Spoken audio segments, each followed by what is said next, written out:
cómo pasaron la entrada del año. Yo vi a Juan que andaba bien contento por ahí, pero en el video que nos enseñaste. En efecto, yo hice un viaje a Ho Chi Minh City, ex Saigón, que este es el sur de Vietnam.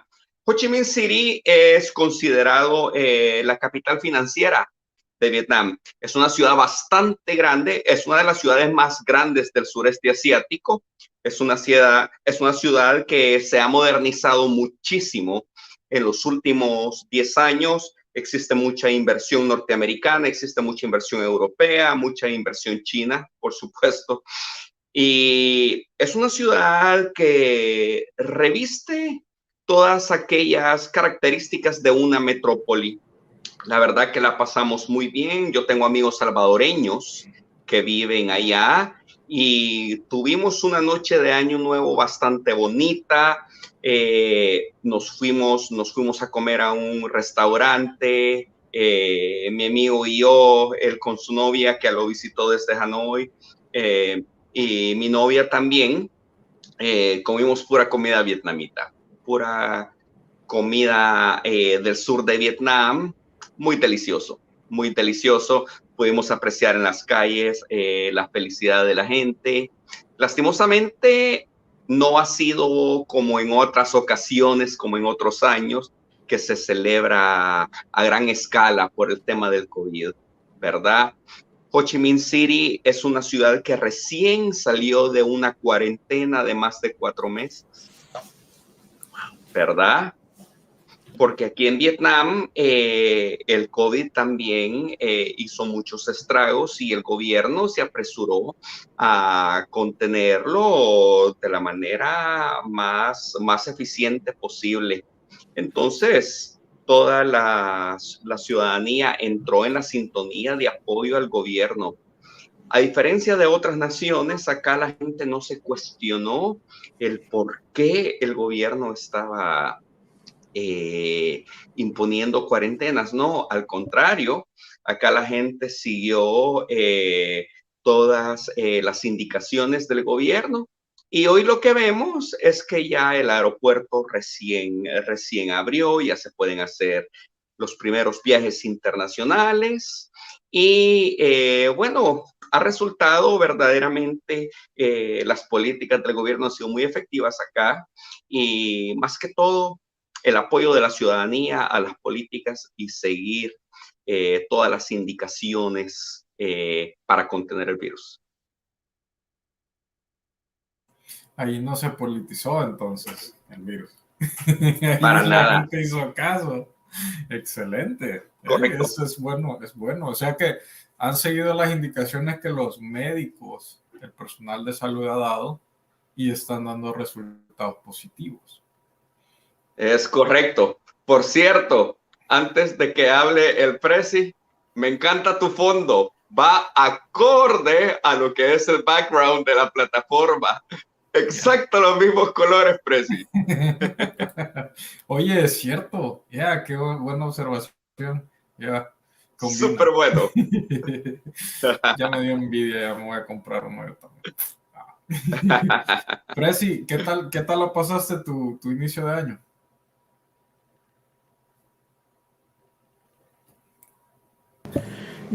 Perdón, el fin de año excelente, el inicio de año lamentablemente un poco mal porque pues no sé si se han dado cuenta, pero acá en Estados Unidos está pegando muy fuerte esta nueva variante del COVID, el Omicron, y pues lamentablemente pues nos infectamos nosotros, eh, estuvimos con el virus, pero ya lo superamos, gracias a Dios. Ya el fin de semana ya me sentí mucho mejor, ahora ya estoy casi al 100%, quizás la voz no tan clara, pero pues es todo lo que me ha quedado ya. La fiebre, los dolores de cuerpo ya pasaron, así que es parte del pasado y ya estamos al 100 con todo, listos para darle. ¿Te lo diagnosticaron o solo te sentiste mal? Fíjate que nos llegó acá a nosotros, pero muchas personas allegadas acá, ellos sí fueron a testearse y sí salieron positivos. Y estoy hablando de muchas familias cercanas a nosotros que presentaron esos síntomas, fueron a hacerse el test y sí salieron positivos. Es una ola que ha venido acá a Estados Unidos y sí, está dando fuertemente acá. Afortunadamente, pues los síntomas no son tan severos como otras variantes. Y ahora hasta se están fusionando las variantes, da miedo eso. Sí. Tamicron, no sé cómo le dicen a la nada.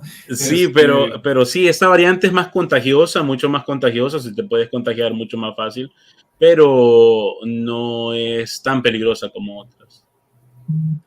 Es un poco más suave. Gracias a Dios. Sí. Fíjate que aquí, de hecho, estoy hablando con el socio de que su novia trabaja en una planta procesadora de carne de res, una matanza. Y hay bastante gente que se está enfermando ahí.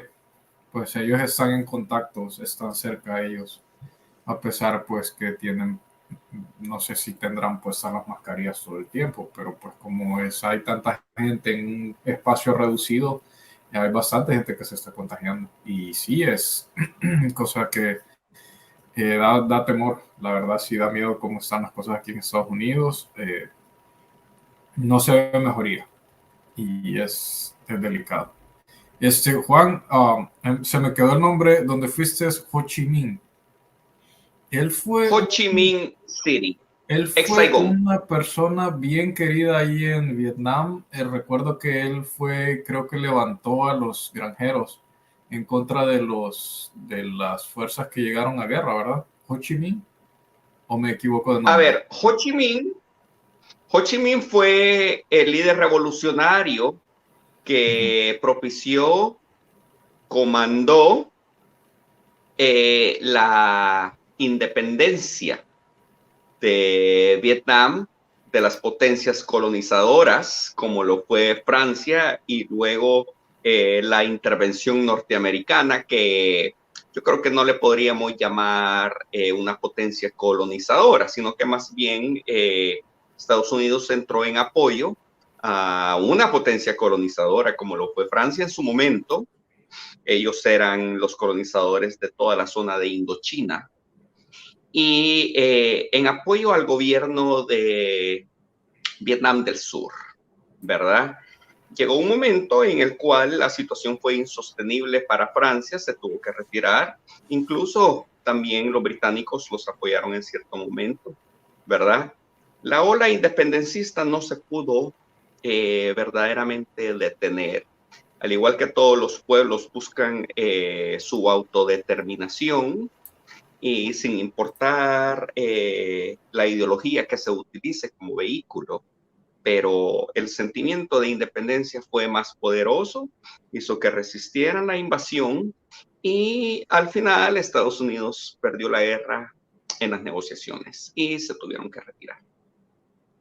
Y así fue como la imagen de él y otro general del ejército norvietnamita han quedado ya plasmados como íconos de la independencia vietnamita. Sí, recuerdo haber visto documental sobre ellos, sobre él específicamente, que tenían ellos su ruta a Ho Chi Minh en todas las venas que pasaban en la selva, y los aviones se la bombardeaban de noche o de la tarde, y ellos trabajaban toda la noche para reparar, y en la mañana ya estaba otra vez como que nada. Y era una determinación que tuvo esa gente, un amor por su patria, porque fueron voluntarios los que iban a trabajar. Increíble, es increíble cómo ellos desearon. Bueno, ya nos vamos a meter en otro tema, que eso está bueno también. Pero una pequeña cápsula, pequeña cápsula cultural. El vietnamita por naturaleza es una persona muy fuerte, muy determinada en sus valores morales, en sus principios. Son personas que anteponen el colectivo a los sentimientos particulares. En ese caso podríamos decir que son muy nacionalistas, pero es un nacionalismo puro, ¿verdad? No como el nacionalismo al cual nos al cual nos hicieron creer partidos como Alianza Republicana Nacionalista.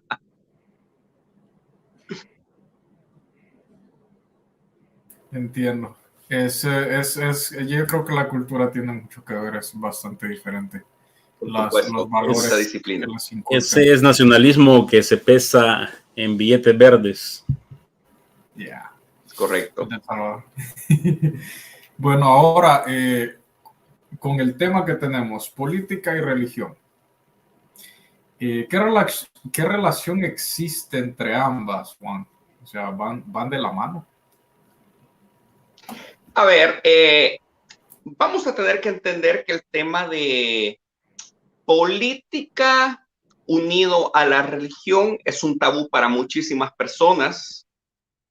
También vamos a entender que para otras personas es necesario, y vamos a entender que para otras personas no es nada de extrañarse. El tema de la política y la religión es uno de los temas más antiguos.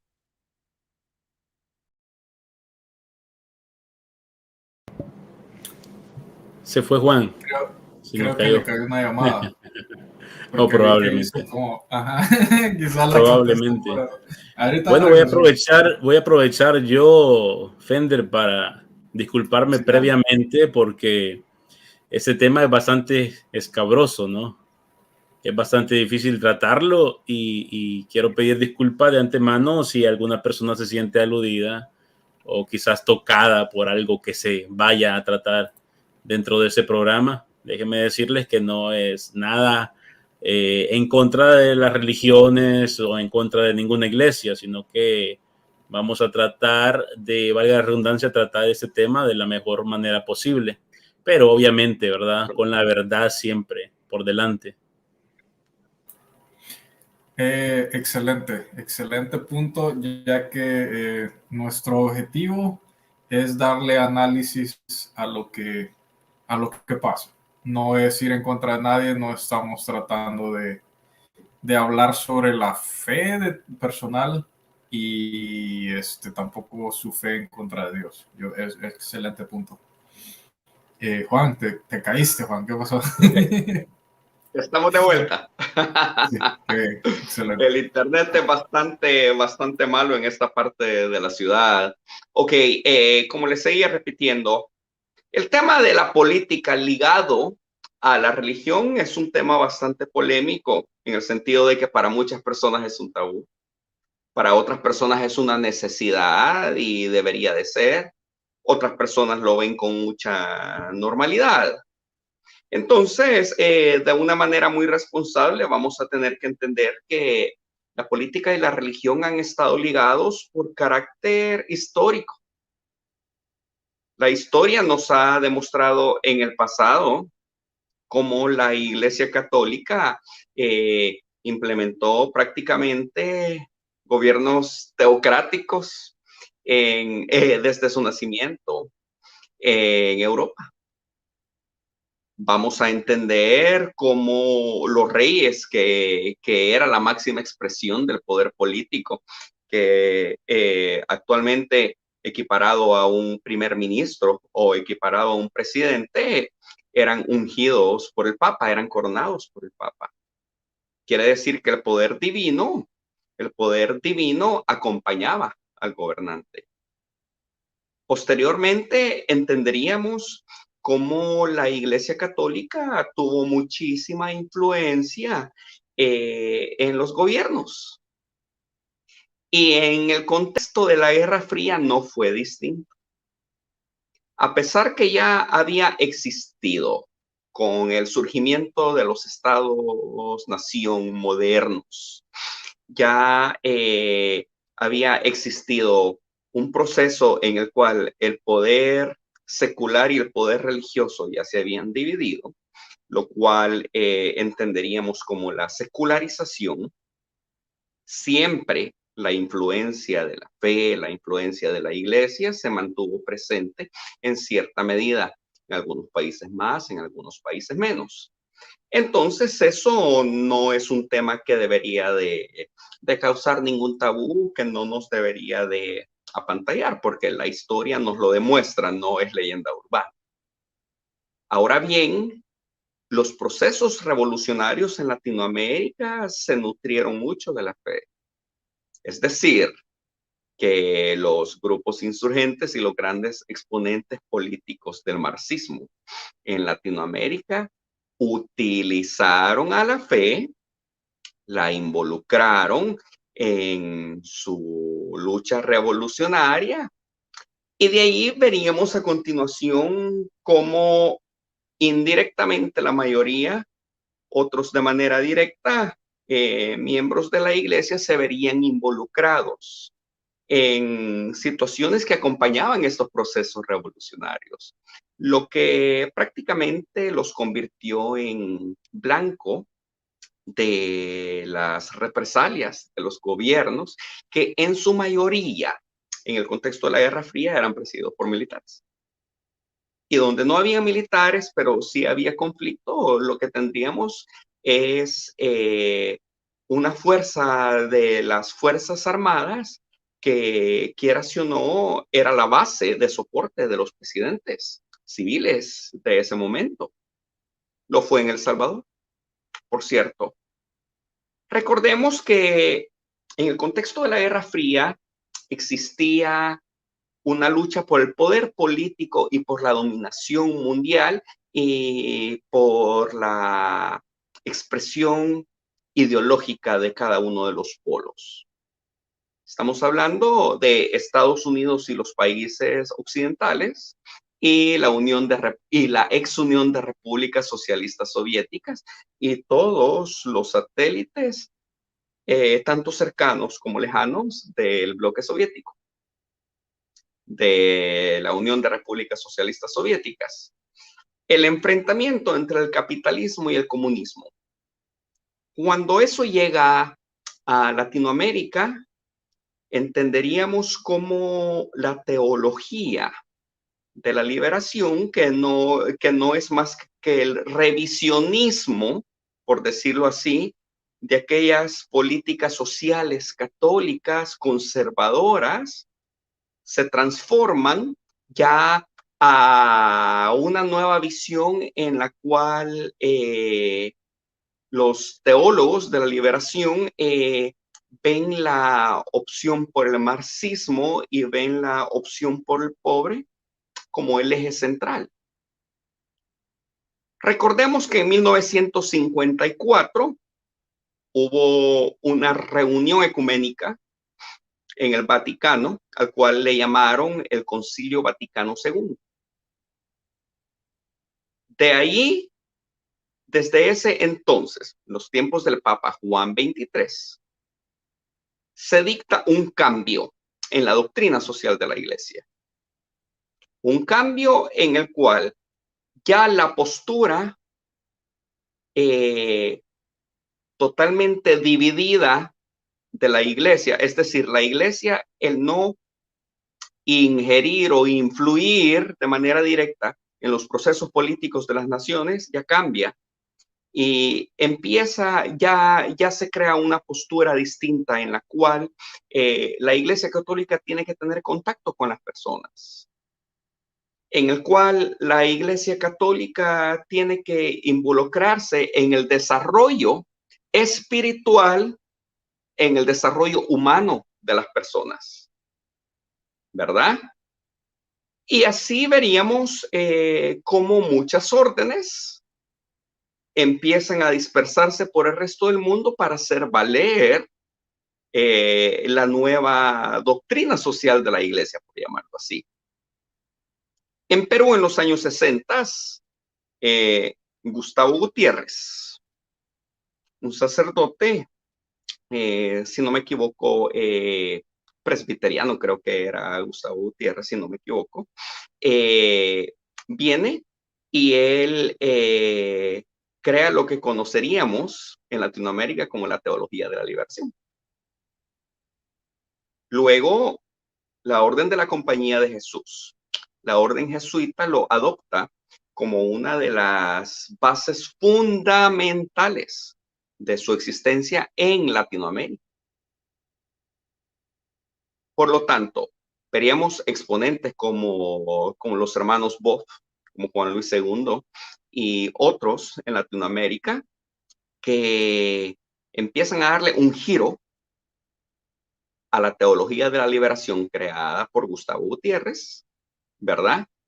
Y ahí veríamos posteriormente como la opción por el pobre, la opción por sus problemas sociales, en contraste con las dictaduras militares de América Latina, y cómo ese revisionismo del marxismo latinoamericano empezarían a formar parte de la doctrina de muchos, no necesariamente de la Compañía de Jesús ni de la Orden Jesuita en general, sino de muchos de los sacerdotes jesuitas.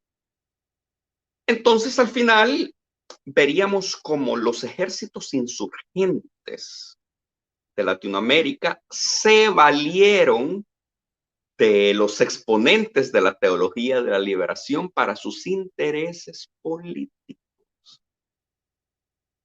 Y así veríamos cómo muchos de los sacerdotes, aunque no lo quisieran, se verían involucrados y muchos lastimosamente murieron en fuego cruzado entre la guerrilla y el ejército.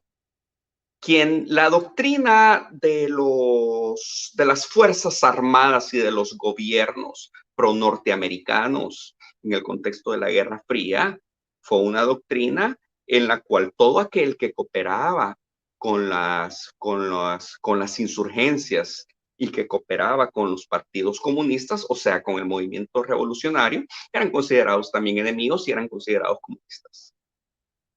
Entonces ahí veríamos como muchas monjas, como muchos pastores, como muchos sacerdotes, incluso que lo que estaban haciendo era una labor social, cumpliendo la doctrina, los mandatos de la doctrina social de la Iglesia del Concilio Vaticano II durante los tiempos del Papa Juan XXIII. Serían acusados de comunistas y serían acusados de revolucionarios. ¿Verdad? ¿Okay? Entendido. Tenemos un video preparado. No sé si empezamos. Ok, lo podemos ver en este momento.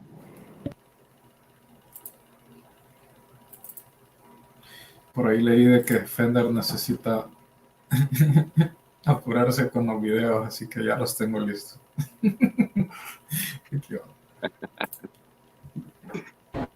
It's very interesting what is happening now in America, especially about elections in the United States, about protests in Peru, about elections in Bolivia, and of course about Salvador, about political issues in Salvador. Could you tell about it?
En El Salvador, la persecución comienza en el momento en que la Iglesia cambia de lugar social.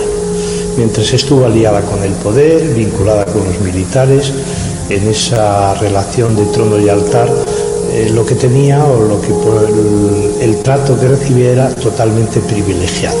Y el primero de los sacerdotes que cae en esa persecución es el padre Rutilio Grande, que es asesinado el año 77, 3 años después Monseñor Romero, las monjas norteamericanas, los jesuitas el año 1989. Lo más novedoso de este fenómeno martirial es que son los propios cristianos que están en el poder, o bien el poder militar o en el poder político, quienes se convierten en los perseguidores y en los verdugos. Y todavía más preocupante es que la jerarquía católica, y en concreto el Vaticano, no mueve un dedo por defenderlo, sino todo lo contrario.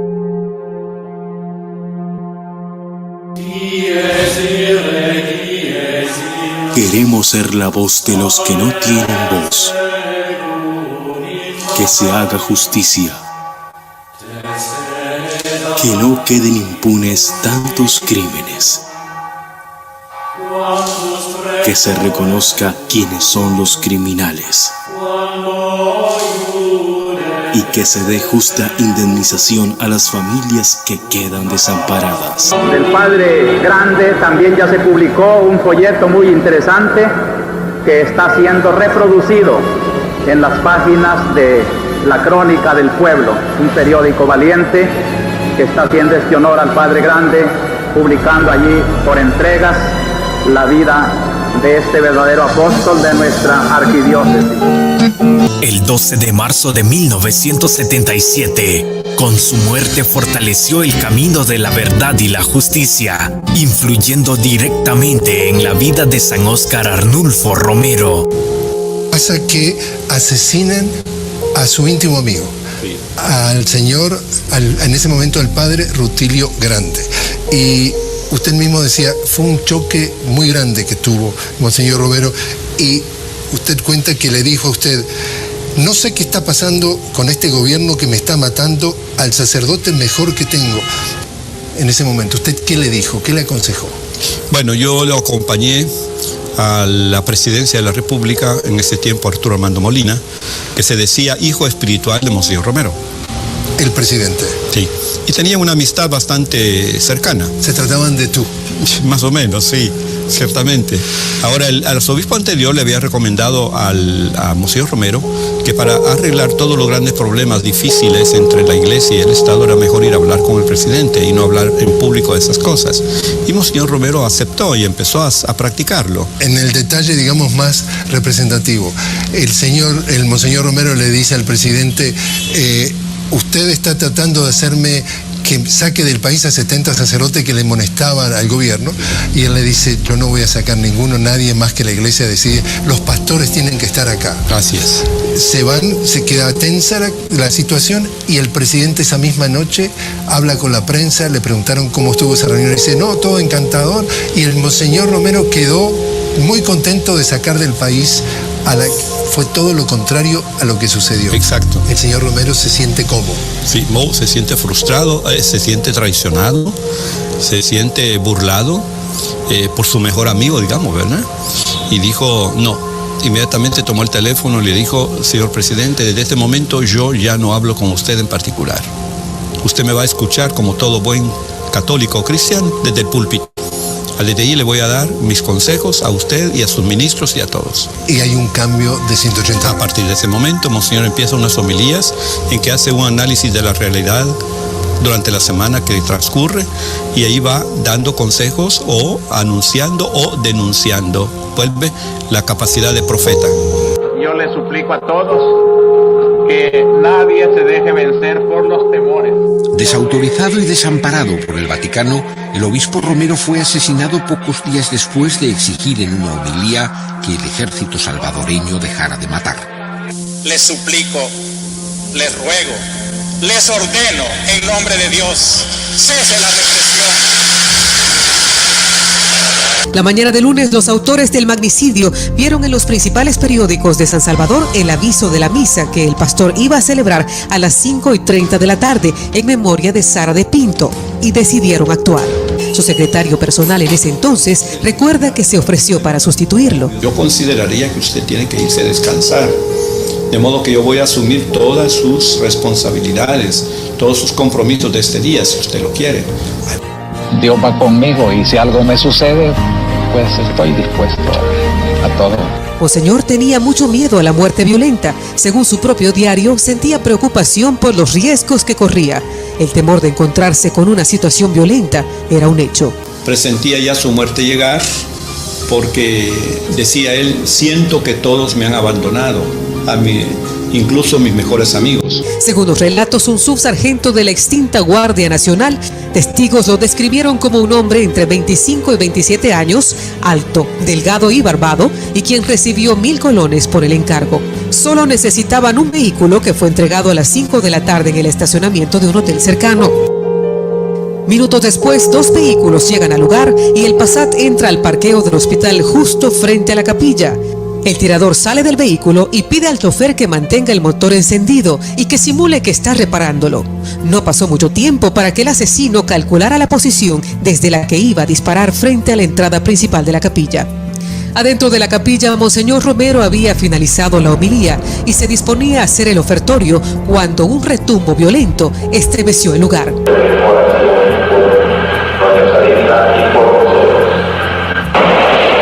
Era el disparo certero que iba directo al corazón de Monseñor. Romero fue llevado a la policlínica salvadoreña, donde murió poco después de llegar, según la autopsia, por una profusa hemorragia que provocó un proyectil calibre 22 unos 20 minutos después. Sabíamos que esto venía del gobierno y que venía precisamente, decir gobierno en este país era decir militares, ¿verdad? Para Marisa Dawison, implicar al ejército era reconocer la posibilidad de que su hermano Roberto participara en la conspiración contra el sacerdote. Roberto Dawison había sido comandante del ejército, considerado como el fundador de los Escuadrones de la Muerte, grupos paramilitares clandestinos en contra de la guerrilla. ¿Tenía usted algo que hacer con el asesinato del arzobispo, Monseñor Romero? No. Al término de la guerra, se estableció la llamada Comisión de Paz, encargada de investigar las miles de denuncias de abusos por parte del gobierno, los Escuadrones de la Muerte y la guerrilla. El asesinato del arzobispo fue uno de esos casos. La comisión concluye en 1993 que Roberto Dawison fue quien orquestó el ataque. Dawison murió víctima de cáncer un año antes de la publicación del reporte de la comisión, sin enfrentar cargo alguno. Las acusaciones de la Comisión de Paz no tenían peso judicial, además de que legislación aprobada por el Congreso días después de la publicación del documento estableció una amnistía para los acusados en un esfuerzo de evitar más conflictos. Al inicio de la guerra salvadoreña fueron violadas y asesinadas las monjas norteamericanas Ita Ford, Maura Clark, Dorothy Castle y la misionera laica Jean Donovan. El asesinato de las 4 hermanas religiosas de la Sociedad Merignol en la década de los años 80. Las hermanas religiosas llegaron a El Salvador un 2 de diciembre de 1980 para apoyar a las víctimas y refugiados de la guerra salvadoreña. La Sociedad Merignol, a la cual pertenecían las hermanas, era una congregación apostólica católica y mayoritariamente estadounidense, dedicada especialmente a misionar en el extranjero, especialmente en países azotados por guerras civiles y conflictos armados. La paciencia de los pobres y su fe por este dolor terrible constantemente me llama a una contestación de fe más profunda. Ellos no matan a norteamericanas rubias y de ojos azules. Pero se equivocó. En noviembre de 1980, Maura Clark e Ita Ford acudieron a una asamblea general de la Orden Merignol en Managua, aprovechando el fin de semana en que se celebraba el Día de Acción de Gracias. Las mujeres ignoraban que en paralelo se desarrollaba un operativo militar con el objetivo de capturarlas. En ese punto, Jean y Dorothy probablemente olvidaron las advertencias que días antes les hiciera el mismo embajador estadounidense Robert White, quien las mandó a llamar para decirles que las trabajadoras religiosas de Chalatenango estaban en la mira del ejército. Tras su arribo al aeropuerto internacional en Comalapa, las misioneras fueron secuestradas por miembros de la Guardia Nacional. Las 4 religiosas emprendieron la ruta hacia San Salvador. Estas probablemente no fueron conscientes de que todos los vehículos, excepto el suyo, habían sido retenidos en el estacionamiento del aeropuerto a esa hora. La carretera estaba sola, sin autos y sin testigos que dieran cuenta del momento en que su camioneta fue interceptada. Luego serían ultrajadas y confinadas a la muerte en un lugar aislado de un campesino, quien contó al párroco de su iglesia que el miércoles 3 de diciembre habían sido obligados a enterrar a 4 mujeres blancas. En mayo de 1984, Luis Antonio Colindres Alemán, Daniel Canales Ramírez y José Roberto Canjura, quienes llevaron a cabo el asesinato, fueron capturados y culpados del tal hecho, condenándoseles a la pena de 30 años de prisión. Sin embargo, los autores que dieron la orden para llevar a cabo el asesinato no han sido juzgados hasta el momento. Esto debido a que son protegidos por una ley de amnistía. El asesinato de 3 monjas y una misionera laica norteamericana es uno de los casos que, si bien fueron investigados y plasmados en el informe de la Comisión de la Verdad de las Naciones Unidas, continúan en la impunidad. La guerra civil que devastó El Salvador entre 1979 y 1991 causó 75.000 muertos.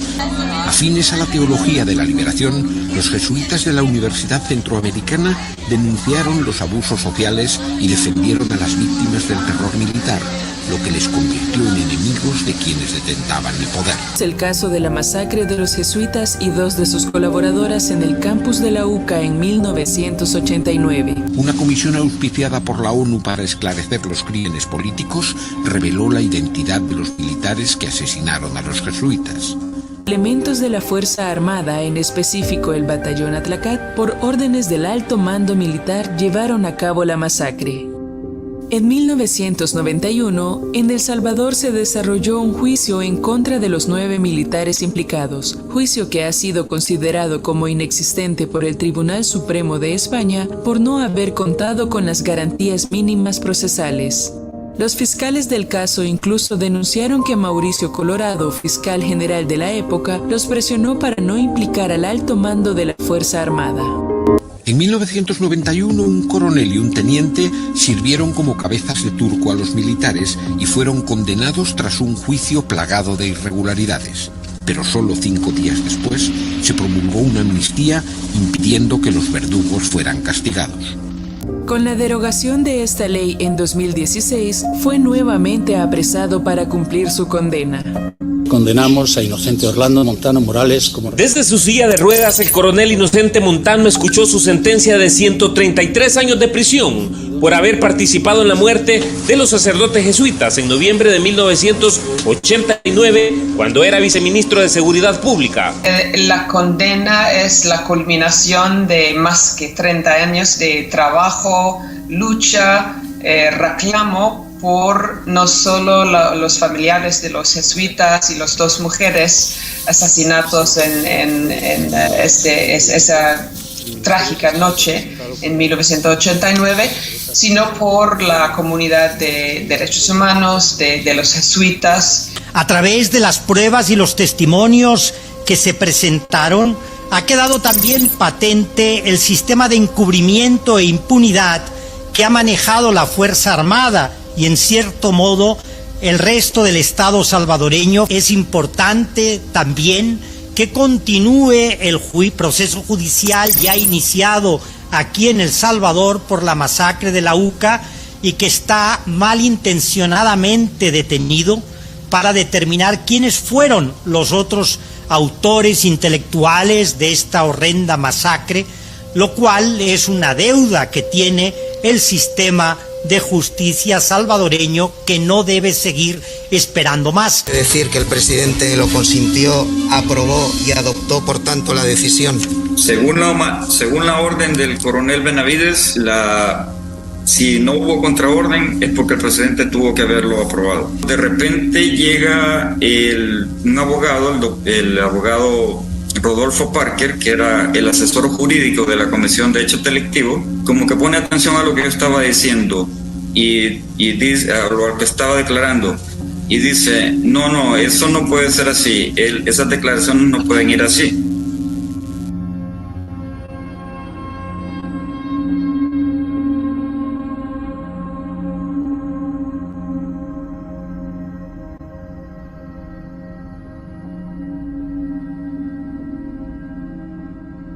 La Corte Suprema de Justicia de El Salvador de reabrir el caso del asesinato de los sacerdotes jesuitas ha generado una serie de controversias en el país.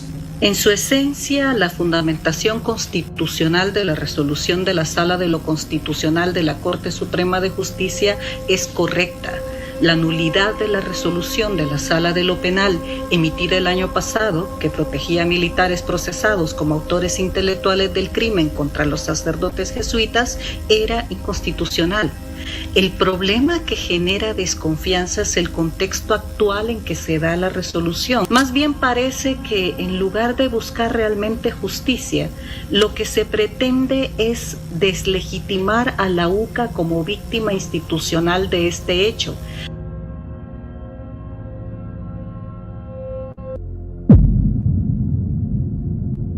Hace 10 años fui miembro de la Iglesia Musulmana en El Salvador. Allí conocí a Nayib Bukele y soy testigo que es musulmán, porque compartí con él y su familia todas las celebraciones del Islam, a tal grado que me enviaron becado a estudiar el Corán a la República Islámica de Irán. Por haber pasado 10 años como musulmán con Nayib y los Bukele, siento que como salvadoreño tengo la responsabilidad de alertarlo. Nayib Bukele es musulmán y tenerlo de presidente sería lo peor que pueda pasar, porque alguien que niega su religión es capaz de mentir sobre todo. Me salí de la religión musulmana por 2 razones, porque odian el cristianismo y porque maltratan a las mujeres. Soy cristiano de nuevo, y mi forma de pedirle perdón a nuestro Señor Jesucristo es quitarle la venda de los ojos con mi testimonio al pueblo salvadoreño. Este mensaje es para vos, Nayib, que sabes árabe como yo. Autubillahi minashaitani rajim, bismillahirrahmanirrahim.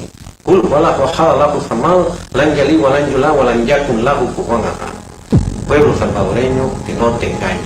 Nayib es musulmán. Los diputados que conforman la Asamblea Legislativa reconocieron este 9 de abril como hijo meritísimo de El Salvador al padre André Oliva de la Esperanza, por su destacada labor en promover el respeto y el cumplimiento de los derechos humanos, por impulsar la ley de prohibición de la minería metálica en El Salvador, así como el desarrollo en la educación universitaria. No, creo que todas estas denuncias que se están haciendo a nivel internacional, ¿verdad? Y especialmente pues la posición del gobierno de Estados Unidos respecto a funcionarios salvadoreños y a otras personas que estuvieron en gobiernos anteriores, por ejemplo la lista Engel, ¿verdad? O la sanción actual a personas que tienen responsabilidad importante en el gobierno, ¿verdad? Como es en el sistema penitenciario o en la Secretaría del Tejido Social, ¿verdad? Creo que nos muestran, ¿verdad? Porque que en el gobierno hay personas que no deberían estar ahí, ¿verdad? Que no deberían estar ahí porque no tienen esa moralidad notoria que debe tener todo funcionario público, ¿verdad? Son personas que están jugando con la vida del pueblo salvadoreño. Son personas que están violando las leyes de nuestro país, ¿verdad? Y a los que pues se les ha encontrado a través de investigaciones que han llegado a negociar, ¿verdad?, con la vida de los salvadoreños, que han llegado a negociar con pandillas a cambio de un apoyo político. Es lamentable, ¿verdad?, porque la misma Asamblea Legislativa está en estos momentos investigando a funcionarios anteriores que fueron acusados de lo mismo, ¿verdad? Y resulta que los funcionarios actuales están cometiendo exactamente aquello que la Asamblea Legislativa está investigando en funcionarios anteriores. Eso me parece pues que es algo grave, es algo incoherente y que requeriría de parte del gobierno una reflexión, una recapacitación y apartar a estas personas del gobierno.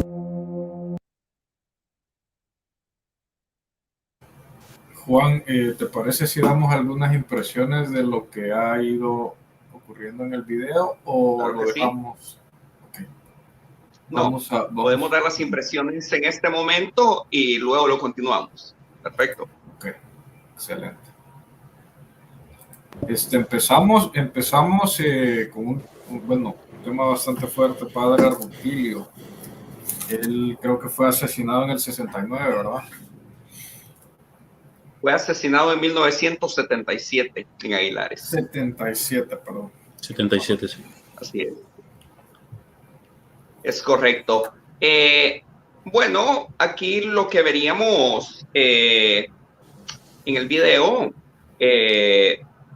claramente hay una visión de que la iglesia cambia de postura, y así es como supuestamente todos los privilegios que dentro de la iglesia tenían los gobiernos se empiezan a disipar porque la iglesia empieza a seguir la doctrina social de la iglesia y se enfoca por la opción por los pobres. A ver, tenemos que entender algo. Tenemos que entender que como seres humanos, toda persona antes de ser un religioso es un ser humano. Y un ser humano tiene afinidades e inclinaciones por una cosa y no por otra. Pues, así como las ideologías permearon la política, así como los pensamientos y las doctrinas permearon a las sociedades compuestas por seres humanos, pues la religión no fue la excepción. Y la institución católica igual. Pues entonces, eso de que la iglesia en general cambió de postura es una mentira. En el contexto de la Guerra Fría, nosotros lo que tendríamos al final, para los efectos prácticos que nos interesan de El Salvador, nosotros veríamos cómo a finales de los años 70 y durante toda la década del 80, veríamos a una iglesia católica que estaba apoyando a las potencias de Occidente, y veríamos a una Unión Soviética como estaba apoyando la teología de la liberación en Latinoamérica. Esa es la verdad. Y discúlpenme quienes puedan objetar esto, pero aquí lo que hacemos es de carácter político, por eso es que no vamos a hablar mucho de la religión, esto es más política. Y aunque sea de manera indirecta, pero sí. Por lo tanto, en El Salvador lo que veríamos en esa época es una iglesia dividida. No quiere decir que la iglesia cambió de postura. No, eso es mentira. La iglesia estaba dividida. Las facciones conservadoras de la iglesia y el mismo Vaticano estaban apoyando el proyecto democrático y el capitalismo occidental, no estaban apoyando el comunismo de la Unión Soviética. Al contrario, no podían apoyar a un sistema que precisamente lo que buscaba era la abolición de las religiones. Porque recordemos que en la Unión Soviética, recordemos que si bien la gente podía profesar sus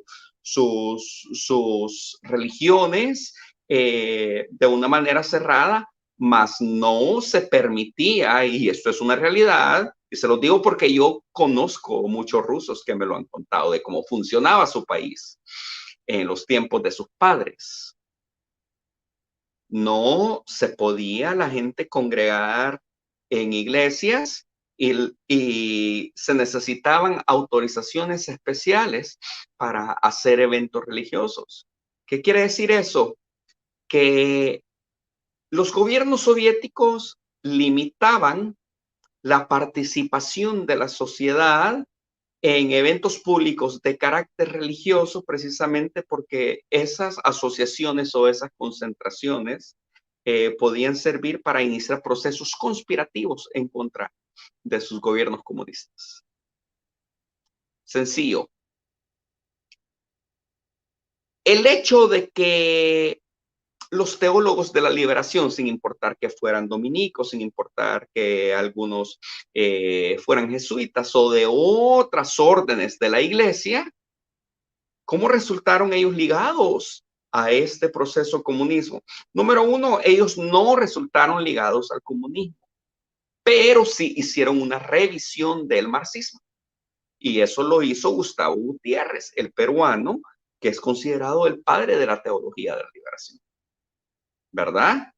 Entonces, al adoptar ciertos preceptos del marxismo, entonces entenderíamos como el estudio revisionista sobre las políticas conservadoras de la Iglesia Católica y del marxismo y su aplicación en Latinoamérica, automáticamente los ligaron con el bloque socialista, con el bloque comunista. Y de lo que anteriormente al principio yo les expliqué, que de ahí el FMLN, o bueno, más bien las agrupaciones que conformaron posteriormente el FMLN, se valieron de esa situación, se valieron de la aplicación de la opción por los pobres, de la aplicación de políticas marxistas, del contacto que la orden jesuita y que otros defensores de la teología de liberación hacían con la gente a través de las comunidades eclesiales de base, ¿verdad? Se valieron para aprovechar el vehículo religioso, para permear estas comunidades y para empezar a mezclar la política con la religión. Por lo tanto, el caso de Rutilio Grande, del padre Rutilio Grande, que estoy muy seguro que en paz descansa, fue resultado de esta expresión de la convulsión política que existía del momento. El caso de Monseñor Romero fue un caso que de igual manera despertó el interés de toda la comunidad internacional, o sea, como un hombre, por decirlo así, como un hombre pulcro, un hombre que no necesariamente seguía alineamientos jesuitas, sino que seguía su propio pensamiento, su propio sentimiento, y cómo resultó prácticamente aniquilado de esta manera. El mismo contexto. El mismo contexto. El caso de Monseñor Romero significó para todos los salvadoreños la apertura al conflicto armado. Muchas comunidades eclesiásticas de base que habían sido permeadas por el pensamiento marxista y no necesariamente por alguien como Monseñor Romero, sino que el trabajo político ideológico que hacían los movimientos revolucionarios que se aprovechaban de las organizaciones religiosas, ¿verdad? Surgió efecto. Entonces, el levantamiento en armas y el que el FMLN, al final que estos grupos subversivos se hayan nutrido, fue en gran parte gracias al aniquilamiento, ¿verdad? Ahora vamos a tener que entender algo muy importante. La política del gobierno salvadoreño era sencilla. La política del gobierno salvadoreño era que todo aquel que cooperaba con la guerrilla, o ya fuese un participante directo o indirecto, estaba de acuerdo con el proceso revolucionario, estaba de acuerdo con el comunismo, estaba ayudando a instaurar el comunismo, por lo tanto iba a ser considerado un enemigo. Entonces aquí no se trata de que el gobierno le quería hacer directamente daño a Monseñor Romero, no. No, se trata de que existían dos bandos y que cada quien agarraba su bando o cada quien de una manera deliberada o no resultaba involucrado en uno de los bandos. ¿Verdad? Porque mucha gente se vio involucrada sin el deseo de serlo. Y yo estoy 100% seguro que eso fue lo que sucedió en este caso. Las circunstancias llevaron a que esto tuviera este triste final. Ahora vamos a entender que situaciones como el llamado que Monseñor Romero hizo que cese la represión, vamos a entender que la represión no era generalizada.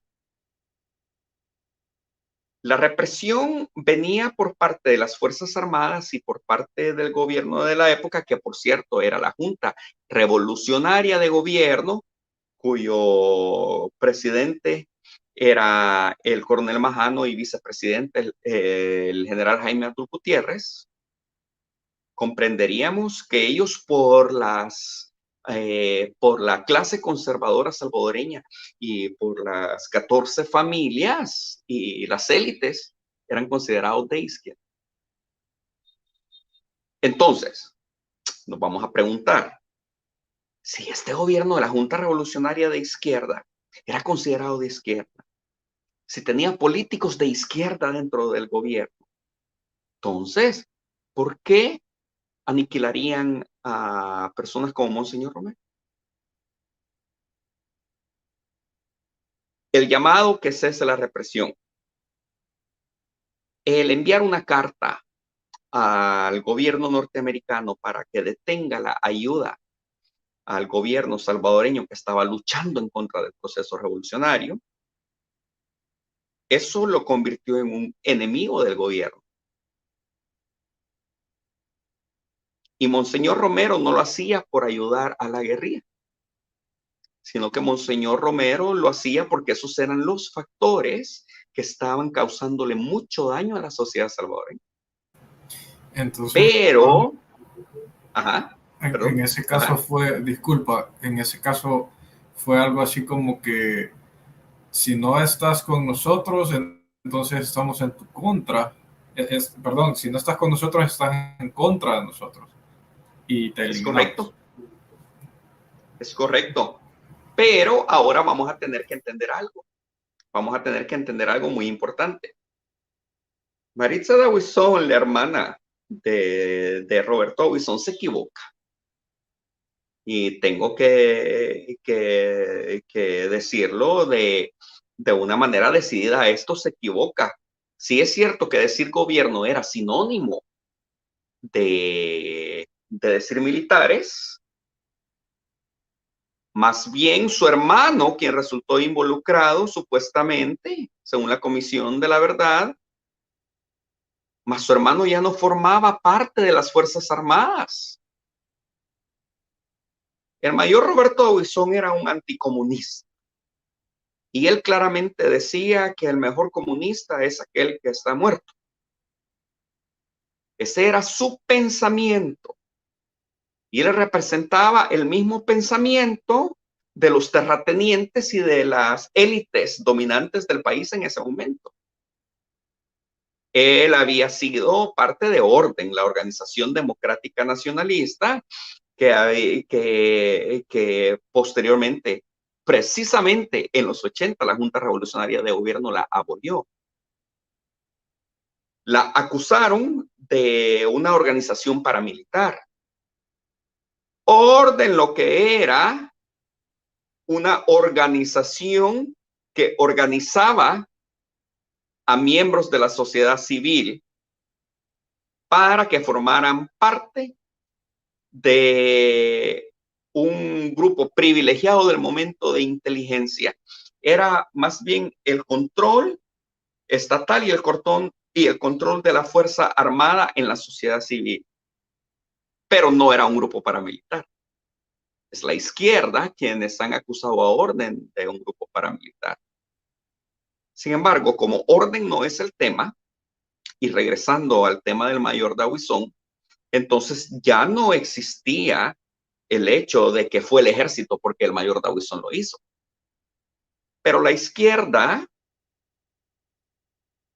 se encargó de vincular a Dawison al ejército porque él había formado parte del ejército. Lo que la izquierda le ha ocultado a la población salvadoreña es el hecho de que el mayor Dawison y el grupo de oficiales que pidieron la baja y se fueron con él no simpatizaban con la Junta Revolucionaria de Gobierno. Y peor aún, la Junta Revolucionaria de Gobierno no simpatizaba tampoco con su causa. Porque la Junta Revolucionaria de Gobierno, el coronel Majano y el general Jaime Arturo Gutiérrez no eran proélite salvadoreña, no eran elitistas. Cuando ellos dieron el golpe de Estado en 1979, al presidente Carlos Humberto Romero le dieron el golpe de Estado precisamente para evitar un estallido social, porque estaban en contra de las violaciones a los derechos humanos y a los derechos laborales que existían en la época. Porque recordemos que el general Carlos Humberto Romero al final se convirtió en un operador político de las élites salvadoreñas y de los terratenientes, ¿verdad? Entonces, ellos estaban en contra de todo eso, en aras de detener el estallido social y de no crear una convulsión en la sociedad salvadoreña y de no levantar al pueblo para deponer al gobierno y que la izquierda revolucionaria se aprovechara e instalara un sistema comunista en El Salvador. Por eso dieron el golpe de Estado.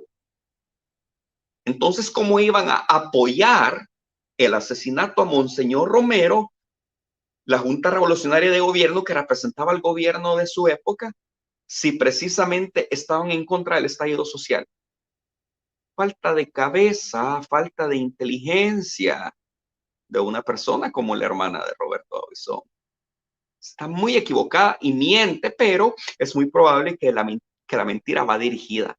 Pero eso fue lo que se replicó a nivel internacional.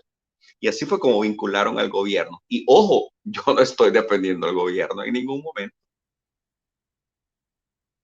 Estoy diciendo la verdad. ¿Ok? Es en aras de la verdad, o sea, lo que históricamente se conoce que pasó.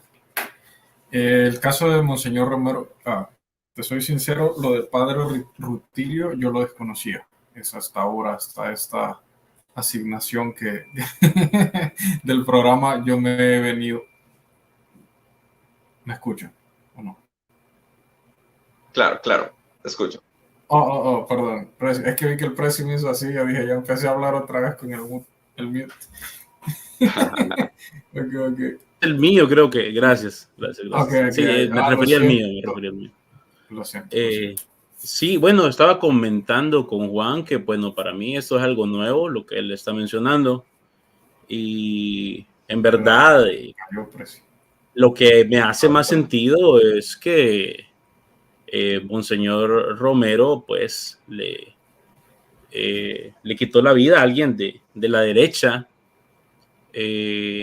Inclusive han salido archivos de la CIA desclasificados en donde se vincula directamente a Roberto Davison con el asesinato de Monseñor Romero. Y pues esto es lo que para mí, a mi juicio, es lo que tiene mayor lógica, ¿no? De que fue la derecha salvadoreña la que terminó con la vida de Monseñor Romero por el hecho de que el discurso de Monseñor Romero sonaba muy de izquierda. Y por lo mismo que sonaba muy de izquierda, pues los mayores interesados en que cerrara la boca, por así decirlo, fueron personas de derecha, de extrema derecha, como lo fue en sus días Roberto Davison. Y pues la verdad de que, bueno, como dijimos, ¿no? Ese es un tema muy escabroso, difícil de tratar, pero debemos de ver también, creo yo, de que la Iglesia Católica en su trayectoria históricamente ha estado ligada con los grupos de poder, con todos los gobiernos existentes, gobiernos de derecha, por cierto, en su mayoría, gobiernos de derecha, los oligarcas, con los poderes fácticos, con ellos es que se ha ligado siempre la Iglesia Católica, porque hay que ver una cosa, y me gustaría remontarme también al pasado un poco, perdón, al surgimiento de la Iglesia Católica. Y es que recordemos de que fue un emperador romano, ¿verdad?, el que termina legalizando a la Iglesia Católica. Este emperador Constantino, en el momento, según cuenta la historia, que se enfrentaron dos ejércitos, dos emperadores, Constantino frente a Magencio, pues este emperador se supone que vio un símbolo en el cielo que representaba una cruz, y que luego tuvo un sueño y que escuchaba una frase que le decía que con ese símbolo vencería. efectivamente él vence al otro emperador y a partir de ahí cambia los símbolos de sus soldados, que era el águila, y lo cambia a lo que era la cruz cristiana, es la cruz cristiana, ¿no? Y yo me puse a analizar un poco, ¿no? Acerca de el surgimiento de la Iglesia Católica. Y nosotros vemos cómo el Imperio Romano luego entra en decadencia y cae, pero si nos vamos mucho más allá, nos damos cuenta de que Roma todavía está viva. Y perdón si hiero algunos corazones, ¿verdad? Por eso dije yo que este tema es difícil, pero Roma continúa viva. El Imperio Romano continuó vivo. La Iglesia Católica son los mayores o fueron los mayores terratenientes de toda Europa. A la Iglesia Católica se le dotó con tierras, con tributos, riquezas, llámenlo como quiera. Pero este imperio no terminó ahí porque se mezcló. No solamente un poder de gobierno de un estado, se mezcló directamente con el poder eclesiástico de la Iglesia Católica. El Imperio Romano cae, pero el poder de Roma continúa persistiendo en lo que ahora es la Iglesia Católica. Si bien es cierto, ya no existe ese símbolo romano del águila. El símbolo romano fue cambiado del águila a la cruz. Y la cruz todavía está ahí. La Iglesia Católica todavía cuenta con un gran poder. Y es por eso que se suscitan estos problemas que nosotros vimos que pasaron en El Salvador, por esta vinculación directa con los gobiernos. Monseñor Romero, como lo dice el video que colocamos acá, tenía un contacto directo con el presidente de ese entonces. Se trataban de tú. Él no hablaba desde el púlpito como hablaba al momento que lo asesinaron. Él hablaba primeramente con el presidente. Iba directamente a donde él a hablar con él, pero el presidente lo traiciona. Lo traiciona y es por eso que él tiene que tomar una tremenda decisión, una gran decisión. Y prácticamente se aleja de la corriente de la Iglesia Católica en su conjunto.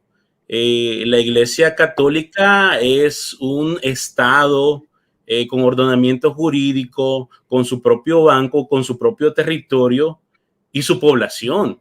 Y su población está en todo el mundo.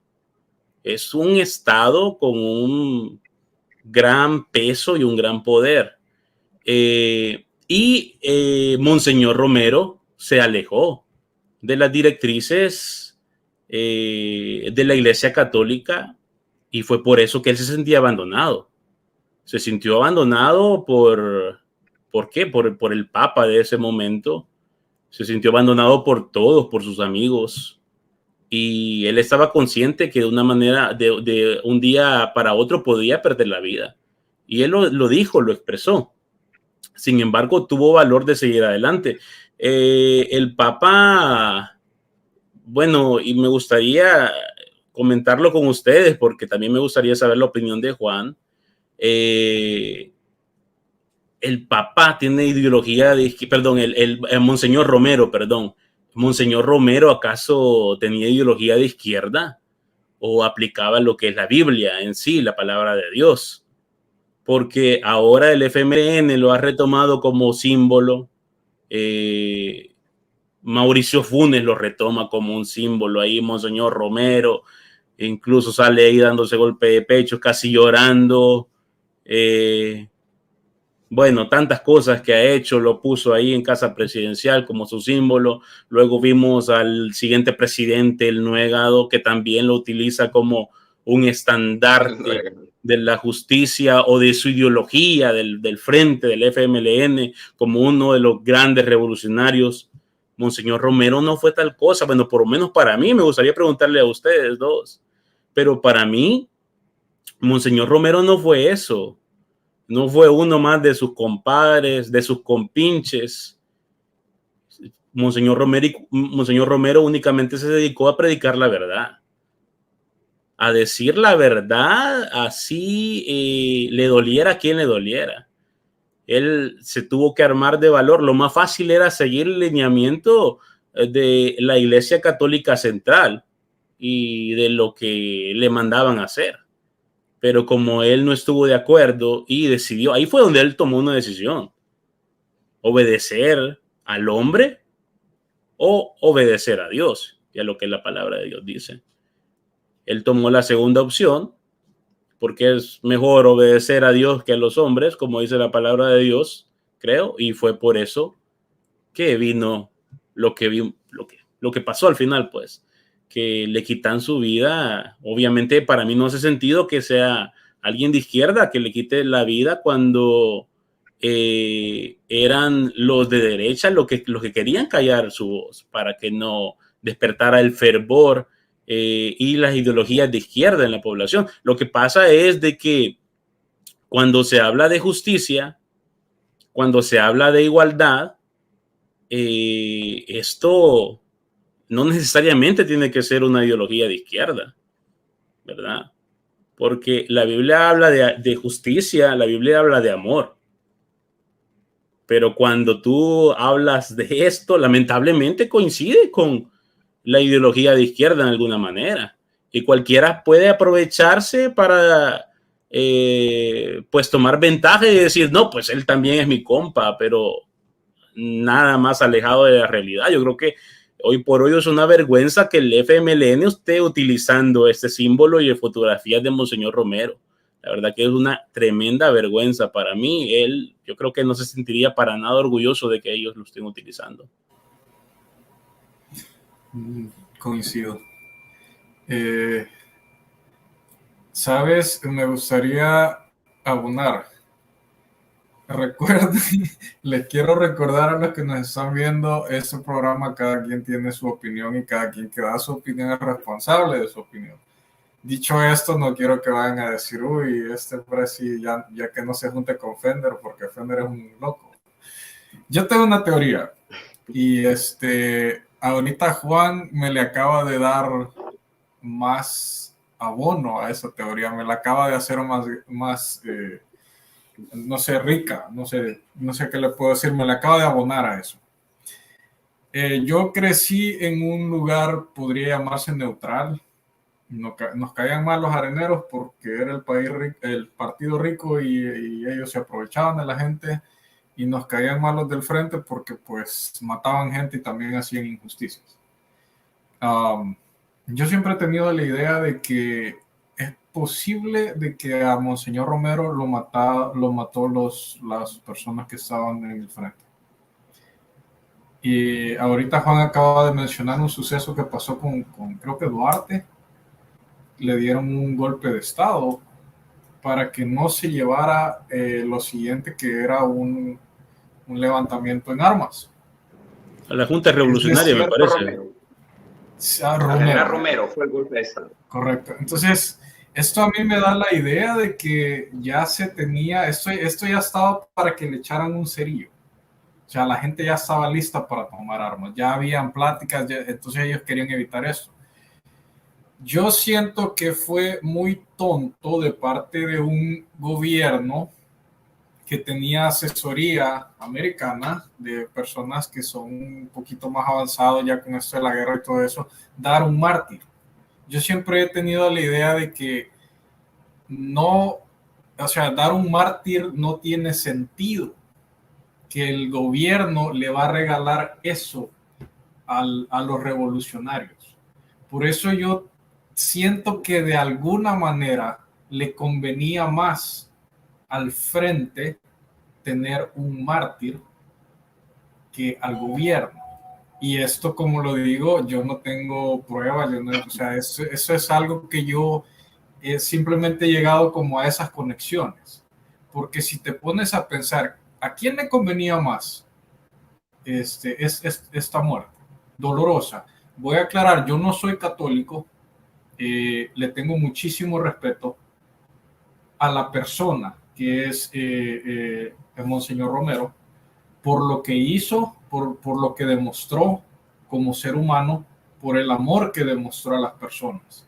Entonces yo tengo ese respeto por él. Cuando yo me refiero a él, no lo trato de hacer de la mejor manera, de la manera más respetuosa que yo pueda hacer.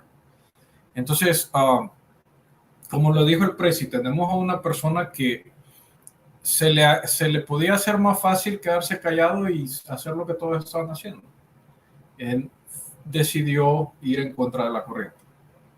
Pero yo quiero dejar esa pregunta a ustedes. ¿A quién le convenía más su muerte? O sea, ¿quién se benefició más de eso? Yo no voy a condenar a la iglesia, yo no voy a condenar a la institución, tampoco por el hecho de que se juzga a la persona, de mi punto de vista, se juzga a una persona por sus acciones. Dicho esto, ¿qué es lo que hemos visto de los revolucionarios que llegaron al poder, que triunfaron y que después dejaron tirados a los que andaban a la par de ellos combatiendo? O sea, a las pruebas me remito. ¿Cuáles son las acciones que hemos visto de estas personas? ¿Qué es lo que son en la actualidad? Los otros ya eran ricos.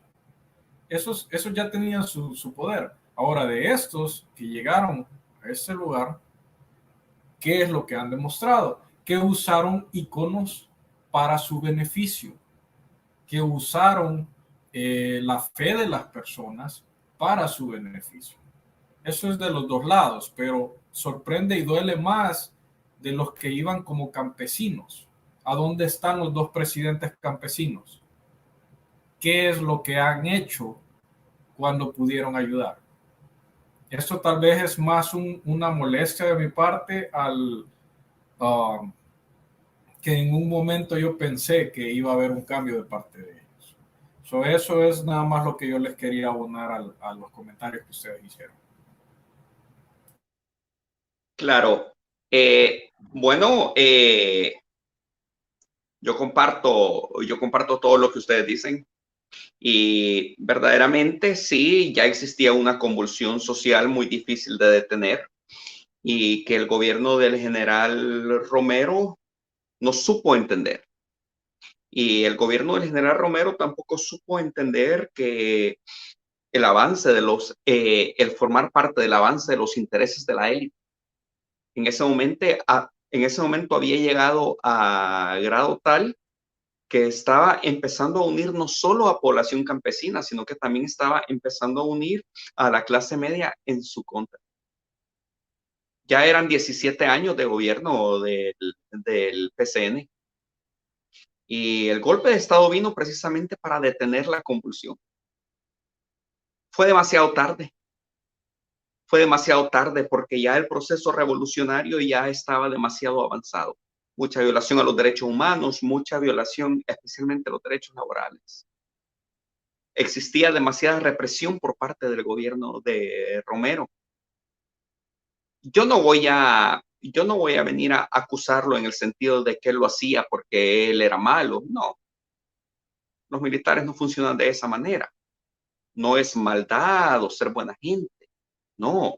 Sino que son las circunstancias del poner orden los que llevan a los militares muchas veces a utilizar la autoridad en distintas formas. Ahora vamos a entender que sí es una realidad que al FMLN le convenía tener un mártir. Cuando le quitaron la vida al padre Rutilio Grande, ellos se dieron cuenta que funcionaba. Porque eso empezó a acelerar de una manera tremenda el estallido social, que era lo que ellos querían para nutrirse en su proceso revolucionario. ¿Qué mejor que tener un mártir como Monseñor Romero? Monseñor Romero era seguido tanto por gente de izquierda como por gente de derecha. Era respetado por ambos. ¿Verdad? Entonces, lo que hizo el FMLN fue politizar la situación e involucrar a Monseñor Romero a grado tal de provocar lo que le sucedió. Si tenemos de la ultraderecha totalmente anticomunista, si tenemos una cabeza caliente, si tenemos por otro lado a un grupo de militares en el gobierno que están tratando de detener el estallido social y ambos están en contra, y si tenemos a alguien en medio cuya filosofía y cuyo pensamiento se distanciaron prácticamente de la Iglesia Católica del momento, porque ojo, aquí sucedió algo también para que entremos en contexto, y es que todas las posturas de la doctrina social de la Iglesia que provienen de la época del Papa Juan XXIII ya no era la política general que la Iglesia estaba manejando hacia el mundo durante Juan Pablo II, quienes eran totalmente pro-occidentales, anticomunistas. Entonces ahí vemos la división y ahí vemos cómo la Iglesia Católica hasta lo desautorizó en algunos momentos.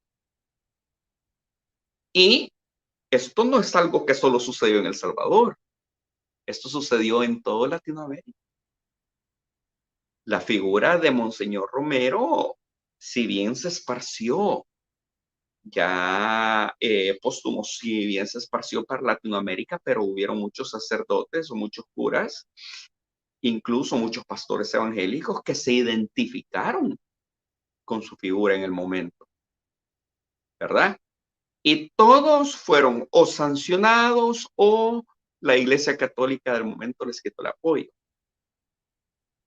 Porque todas las acciones los ligaban con los procesos revolucionarios del momento, y los políticos de izquierda y los grupos insurgentes nacientes se aprovechaban de los discursos de estos teólogos de la liberación y de su aplicación a través de las comunidades eclesiales de base para intervenir con su ideología y nutrir su pensamiento, ¿verdad? Por lo tanto, si veríamos a un FMLN que se benefició, le beneficiaba mucho que él se convirtiera en mártir, le beneficiaba mucho acusar, por supuesto, a la derecha, le beneficiaba mucho, por supuesto, también acusar al gobierno, y trató de seguirse beneficiando ya en el poder de la imagen de Monseñor Romero. Y eso es algo que hoy ha caído como un balde de agua fría, porque ¿qué ha sido el FMLN? Sus gobiernos han sido gobiernos corruptos, hay que decir la verdad. Sus gobiernos han sido ineficientes, ineficaces para administrar la cosa pública.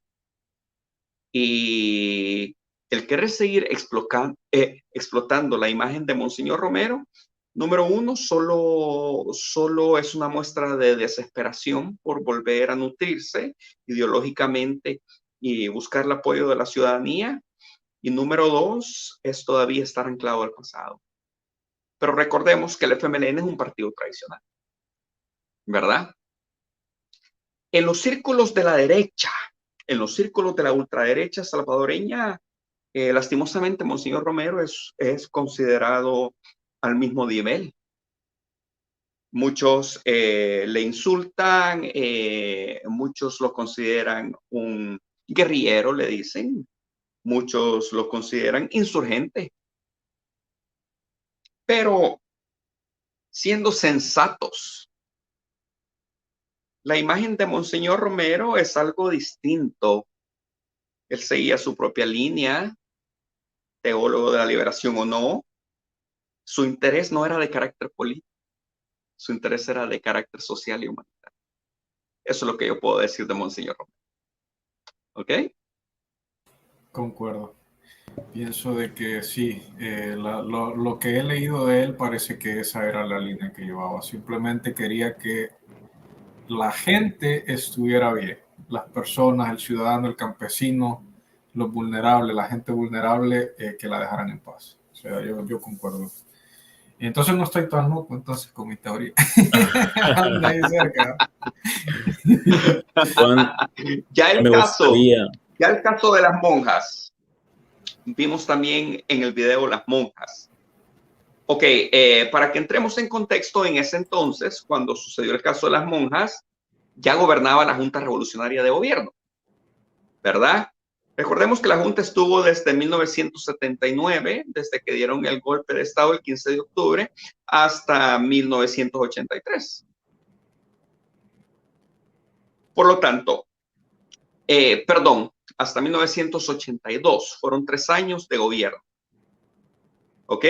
Porque después la Asamblea Legislativa eligió a un presidente provisional, el doctor Álvaro Magaña, recuerdo.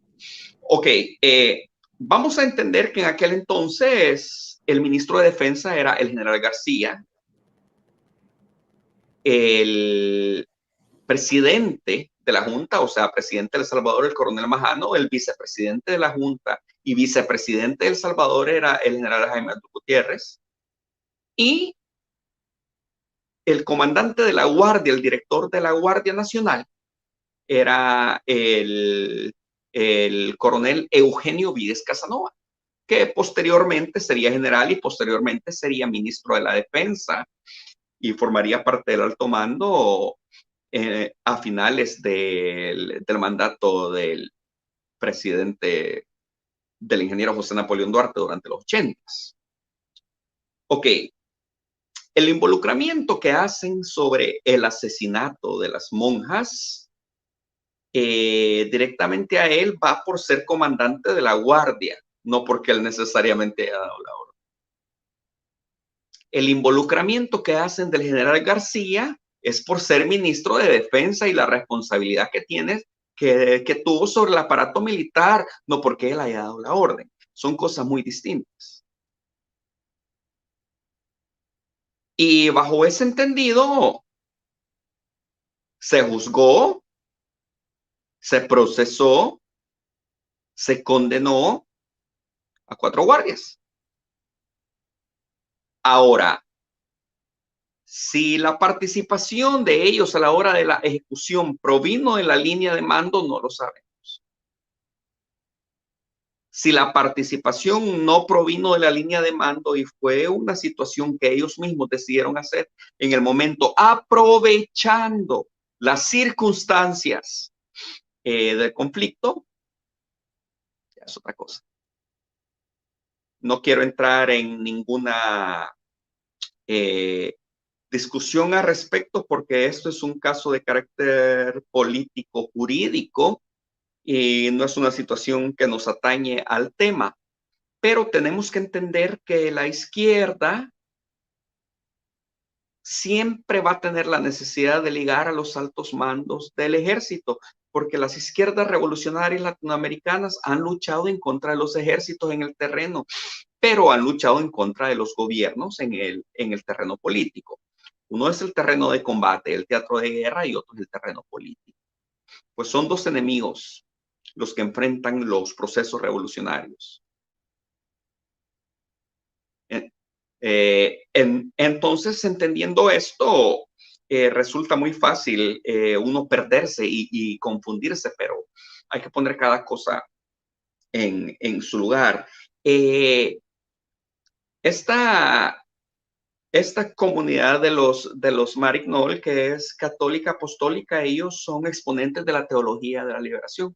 Todavía existen.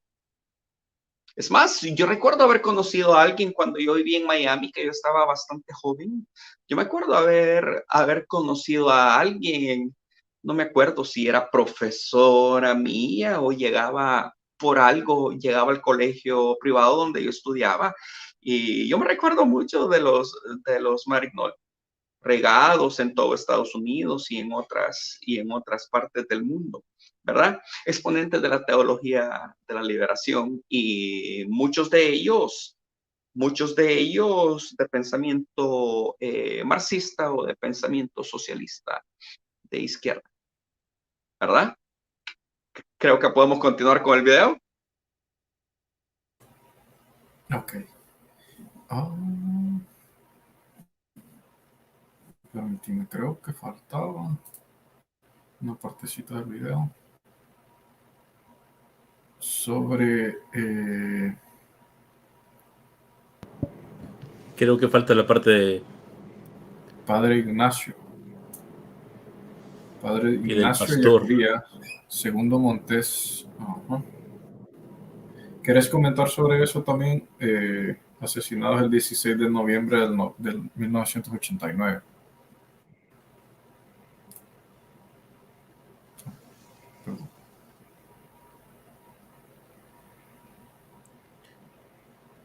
Y también los jesuitas.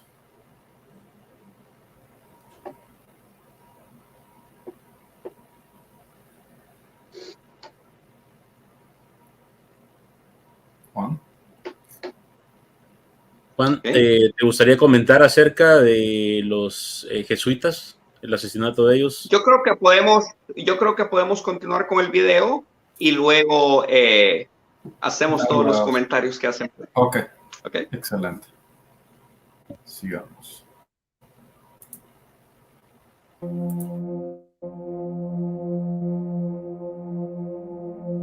Democracia salvadoreña agoniza, dice el cardenal Gregorio Rosa Chávez. Se camina nuestro país. Y atrevemos a decir que también ahora nuestro país sufre un doble terremoto. El primero es la pandemia del coronavirus. El segundo es un terremoto político. El terremoto político es muy difícil de describir. En este momento es interpretado de diversas maneras. Se trata de un terremoto que sigue teniendo réplicas. Uno puede analizarlo desde sus simpatías políticas o puede intentar colocarse por encima de la tempestad para mirarlo a la luz de la fe en Jesucristo. Y la justicia, que serán los elementos básicos sobre los cuales se construirá el progreso de nuestro país. Tú que nos ves con ojos de amor y misericordia, te pedimos tu bendición sobre el gobierno del presidente Mauricio Funes. Bukele es un hombre mediático, eso es mentira. Si fuera mediático estuviera en la radio, en la televisión, en los periódicos. Mire si ha aceptado alguna encuesta o alguna entrevista. Una entrevista de televisión, radio. Él no es mediático, él es tuitero. ¿Por qué no va? Porque le van a hacer preguntas incómodas. Yo creo que él tiene la habilidad suficiente de poder responder. Pudiera responder, pero es un conejo. Es miedoso, se le dice así. Es miedoso, sí. Entonces, él no se atreve. Una asamblea donde ya él posee diputados y puede salir adelante es lo inverso. Va a profundizar la crisis. ¿Le gusta que le diga Mario o Pastor? Como pastor está bien. Qué bueno. Un fomento que se ha hecho del desprecio, del irrespeto, del odio. Y creo que esto es asusado por todo el aparato de comunicación que el actual gobierno ha montado. En el 2020 uno pensaba que las cosas estaban difíciles, que el pensar en acuerdos entre los partidos mayoritarios en esa época era una utopía, algo muy difícil de realizar, un momento difícil que se veía complicado poder llegar a acuerdos de nación, pero obviamente uno nunca imaginó de que las cosas pudieran ser peor de lo que se estaba viviendo. De alguna forma, pese a ser conflictivos, como usted dice, en algún momento hemos tenido la capacidad de dialogar, de separar nuestras diferencias y sentarnos en una mesa, por muy diferentes que seamos. Yo estuve en varias de ellas, soy testigo de que áreas y aún ideológicas que podía haber entre los miembros de los diversos partidos políticos, se podían construir acuerdos, se podía anteponer el interés nacional y llegar a concretar acuerdos entre las partes. Pero este año hemos tenido otras cosas, me parecería aún más complicadas. Si a usted le tuviera que caracterizar como una persona, el 2021, ¿cómo sería esa persona? Pues yo diría que fue el 2021 un niño caprichoso, temático, Es sorprendente porque creo que ha ido más allá de las expectativas que uno podía tener, pero al mismo tiempo maligno, porque en medio de todos esos caprichos y algunas veces jugueteos hace cosas que verdaderamente causan mucho daño a muchas personas. Hay una de las cosas que este año se ha caracterizado que teníamos bastante de no verla, que es esa manifestación de la ciudadanía. Ha habido marchas este año, como no las ha habido en otros años, que fueron muy representativas del clamor ciudadano. La del 15 de septiembre, por ejemplo, fue un ícono, no solo por la cantidad de personas, sino por la variedad de personas que había. En la Marcha Blanca era una marcha predominantemente de izquierda, pero en la del 15 de septiembre fue una marcha multisectorial, donde había izquierda, pero también había derecha, universidades, jóvenes, feministas, las diversas expresiones sociales que hay en nuestro país y que muchas veces tienen agendas encontradas, pero que ahí se habían unido con un solo propósito, y era manifestar el desencanto o la inconformidad con lo que estaba ocurriendo o está ocurriendo en nuestro país. Lo que tenemos para el fin de 2021 es una agudización de la condición económica de nuestro país. Y yo creo que las cosas han ido caminando en esa dirección.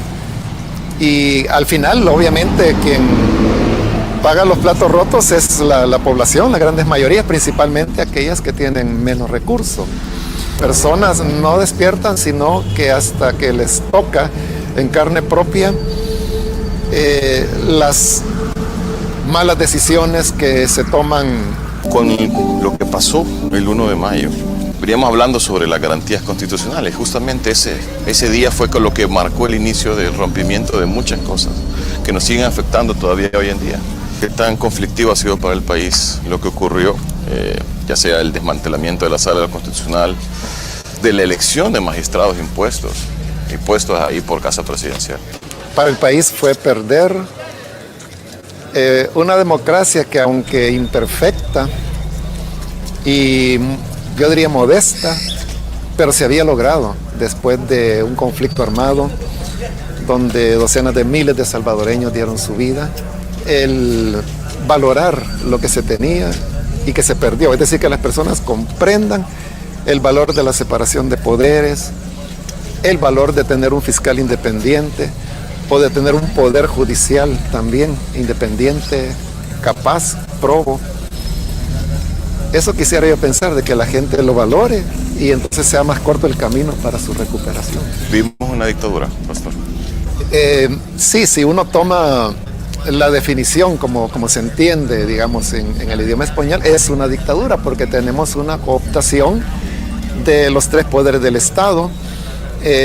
No hay una rendición de cuentas, no hay transparencia, no hay una fiscalía independiente que pueda analizar a todos, comenzando pues por el mismo Estado. Sí, creo de que estamos viviendo una dictadura. Tenemos ataques contra la prensa, la libertad de expresión está siendo limitada. Ahora pues también hay indicios de persecución religiosa porque las iglesias, por ejemplo, nuestra oposición no está basada en una ideología política o en un posicionamiento partidario, sino que está basado en el Evangelio. Entonces, cuando se hace un pronunciamiento, se emite una opinión, se hace desde las Escrituras. Entonces, el que haya un ataque por expresar lo que las Escrituras dicen para El Salvador hoy, para mí constituye una persecución de carácter religioso. Entonces, los medios de comunicación son los que nos presentan la realidad. Entonces, nosotros en realidad no tenemos contacto con la realidad, sino que la tenemos con lo que los medios nos presentan de la realidad. Entonces, cuando se ataca al periodismo y aquel periodismo independiente que no está respondiendo a intereses de nadie, sino que simplemente a la verdad y a esa realidad, entonces están atacando mi derecho de poder conocer la verdad de lo que sucede. No hay transparencia, no solamente en temas de seguridad, sino que en general. Pero digamos que en eso también tiene que ver mucho. Muchas personas están preocupadas por la cantidad de personas desaparecidas este año. El gobierno habla sobre el plan control territorial y lo vende como un éxito. Si usted le tuviera que explicar a alguien fuera de El Salvador si El Salvador realmente es un país seguro, ¿qué les diría? No, no lo es, de ninguna manera. Seguimos todavía bajo una epidemia de violencia, aún pues cuando los homicidios se han reducido, y yo creo que la reducción es real, todavía estamos en niveles epidémicos. El actual descenso de homicidios, el cual es real, no se produce porque el plan territorial, el control territorial sea algo, sino que porque hay un acuerdo que se ha construido entre el actual gobierno y las 3 principales pandillas del país. Entonces, y que luego los Estados Unidos confirman lo que los medios han dicho a través de sus propias investigaciones. Entonces yo creo que ahora ya hay que ser realmente demasiado necio como para no querer ver lo que está ahí. Sabemos si en 2024 vamos a tener la posibilidad de tener elecciones como las teníamos antes. Sí, entonces la salida, esa sería pues la salida racional y civilizada. Si no se va a dar o no se permite, entonces ya uno piensa las cosas se van a complicar y las personas tendrán que buscar otro tipo de opción.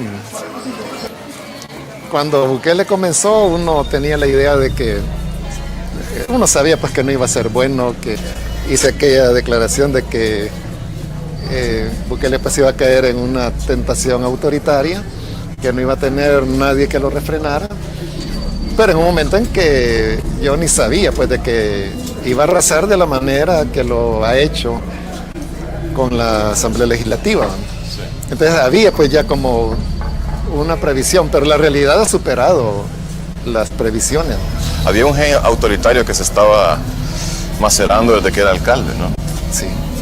Sí, era evidente. Y también era evidente su falta de transparencia, su incapacidad para poder manejar fondos públicos. Y a diferencia de otras administraciones, ahora mismo estamos viendo la corrupción casi que en tiempo real. ¿Por qué pese a eso hay tanto apoyo popular para este? Yo creo que en buena parte es la manipulación de la conciencia. Lo que hablábamos anteriormente, de cómo las personas se sintieron frustrados con los partidos tradicionales y entonces dijeron busquemos a alguien que los ponga en cintura y que corrija.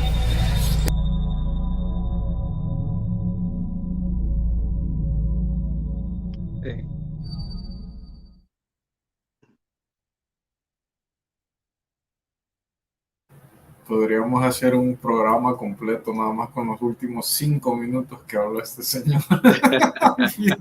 ¡Qué bárbaro! Oigan, qué bárbaro se pasó. Pero bueno, no sé si quieren, regresamos un poquito en el tiempo a comentar sobre los casos anteriores. Ok, antes de comentar el caso de los jesuitas, quiero comentar sobre la campaña de terror religioso que el Partido Arena llevó a cabo durante la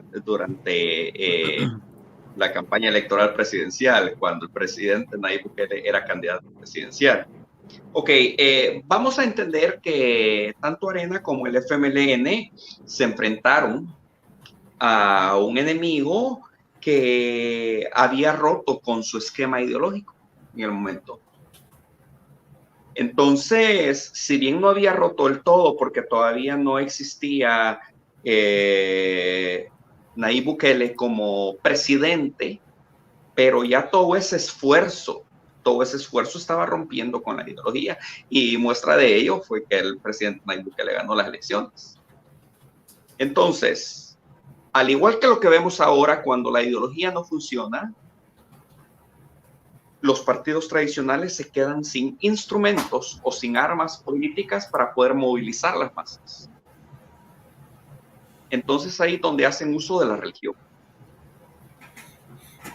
Vamos a hablar del uso actual del cual se está haciendo en este momento, pero en su momento quisieron utilizar el terror religioso ante la falta de armas ideológicas. Entonces ahí veríamos simplemente cómo atacan al presidente Nayib Bukele, ¿verdad? Claramente podemos ver en el video que han utilizado una persona que después se convertiría en chivo expiatorio, que yo creo que probablemente se ha de haber arrepentido de haberse prestado para hacer el anuncio, porque lo que les pagan es poco, y luego estar en el ojo del huracán y que las personas que lo conocen lo ataquen. Pero también veremos que claramente es una persona que sí es cierto, ha de poder hablar árabe, no lo habla bien. Yo tengo muchos amigos que hablan árabe y no son así. Número dos, se nota que es una persona que con mucho respeto lo digo, se nota que es una persona que tiene problemas motrices y se nota que es una persona que no despierta el interés de la mayoría, que no despertaría el interés de la mayoría de la ciudadanía. Pero fue la persona que se prestó a hacerlo y por eso fue la persona a la cual utilizaron para atacar la religión. Más bien para atacar al presidente con la religión musulmana. Recordemos que la familia del presidente Nayib Bukele son de ascendencia palestina. Y en Palestina la mayoría son musulmanes. Entonces, independientemente de que existan miembros de la familia del presidente Nayib Bukele que sean musulmanes y que otra familia sea católica o cristiana, no es el tema. Cada quien profesa su religión. El tema es que lo que querían atacar era la postura del presidente, que él dijo expresamente que él era católico, que no era musulmán. Y el presidente tiene derecho a tener la religión que él quiera. Esa es la verdad. Quisieron utilizar el temor occidental y la islamofobia en una sociedad occidental como la salvadoreña, donde la fe cristiana es la imperante. Ahora hay que decir la verdad. La utilización de la islamofobia no solo se ha dado en El Salvador, sino que se da en todo el mundo occidental. Yo que he podido convivir con ambos. He vivido tanto en los Estados Unidos, tengo muchos amigos europeos. He vivido en Malasia, que es un país de mayoría musulmana. He viajado mucho en Indonesia, que es de mayoría musulmana. Yo simplemente puedo decirles en este caso que el ser musulmán no convierte a alguien en mal. Es la interpretación del Islam lo que a alguien lo puede llevar a hacer cuestiones malas. Sí es una realidad que existe un nivel de intolerancia importante hacia las otras religiones y hacia los otros pensamientos en el Islam. Eso sí es una realidad. Pero eso ya es otro tema, no es este tema. Ahora, con respecto al caso de los jesuitas. Hace más de un año, es más, hace más tiempo, yo escribí un artículo para un periódico, pero era un periódico internacional, no en El Salvador, y que yo se los quiero leer. Y que esto es expresando lo que yo sentía en el momento sobre el caso de los jesuitas. Se los quiero leer textual. Julio 19. Perdón, hace un año y medio fue esto. Julio 19, 2020. El error de presidente de la paz y héroes de guerra a traidores de su patria. Una desconocida teología de la liberación comienza a hacerse sentir. Era 1968. Se le dice que es subversiva y portadora de ideas nuevas. Gustavo Gutiérrez, teólogo de la liberación. En el contexto del conflicto armado salvadoreño, el 13 de noviembre de 1989, un grupo de militares realiza un cateo en las instalaciones de la UPA. Posteriormente, el 16 del mismo mes, un grupo del extinto Batallón de Reacción Inmediata Atlacatl asesina a 5 sacerdotes jesuitas y 2 de sus colaboradoras. Paréntesis. Para quien no lo sabe, me gustaría hacer una revelación. Nosotros siempre vivimos en la colonia General Arce. Yo crecí. Los principios de mi uso de razón fueron en la casa de la colonia General Arce.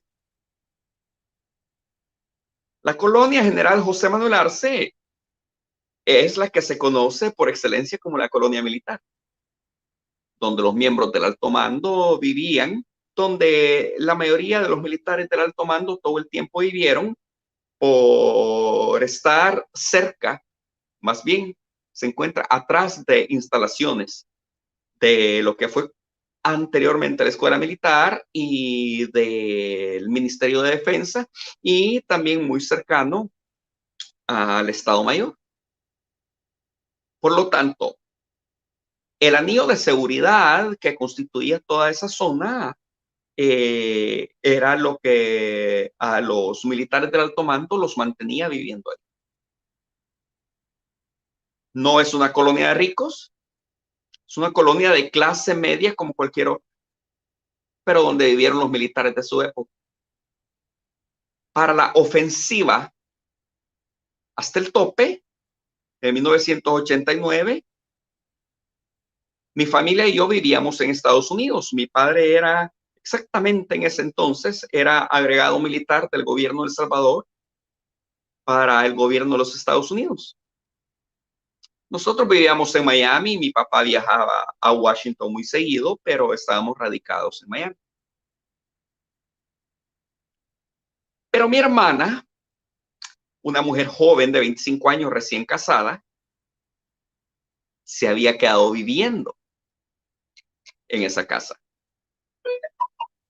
Por lo tanto, entenderíamos que cuando estalla la ofensiva sucedieron ciertas situaciones, ¿verdad? Sucedieron ciertas situaciones que de una u otra manera involucraron a la UCA y a los jesuitas.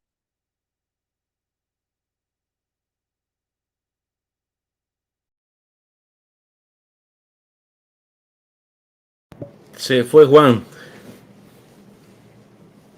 Parece que se ha frizado la imagen también de el lado de Fender. Vamos a ver si regresa Juan en un momento. Ups.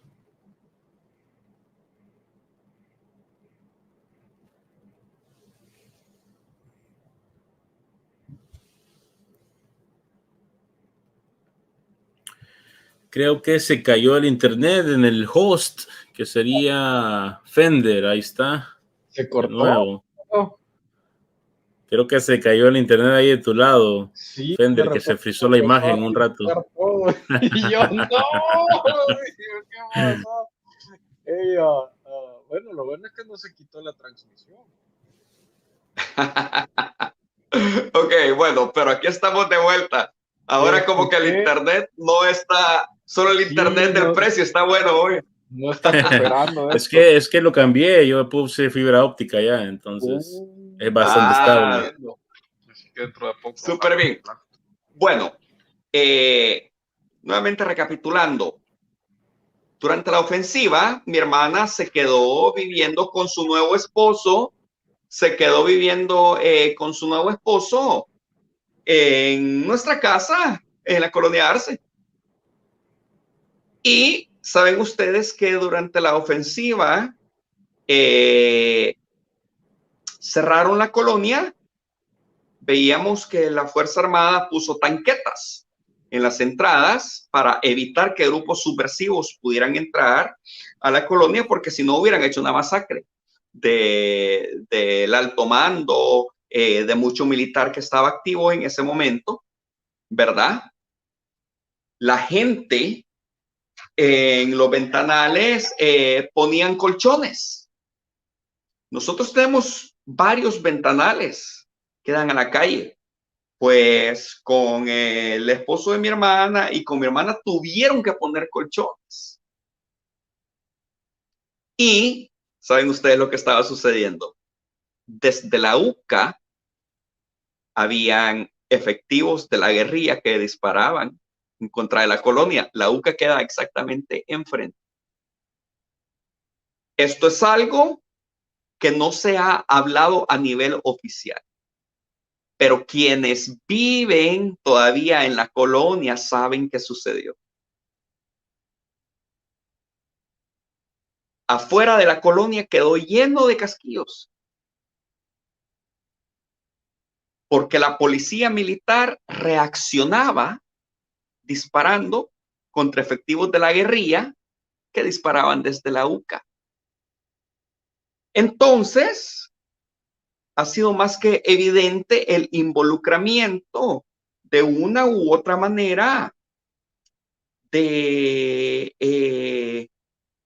teólogos de la liberación o de jesuitas que ya estoy hablando de ellos en sentido político, ya que respeto su religión y su orden, pero estamos hablando de política, de su involucramiento de una u otra manera con el proceso revolucionario, en apoyo a lo que fue el FMLN en su momento. Ahora continúo.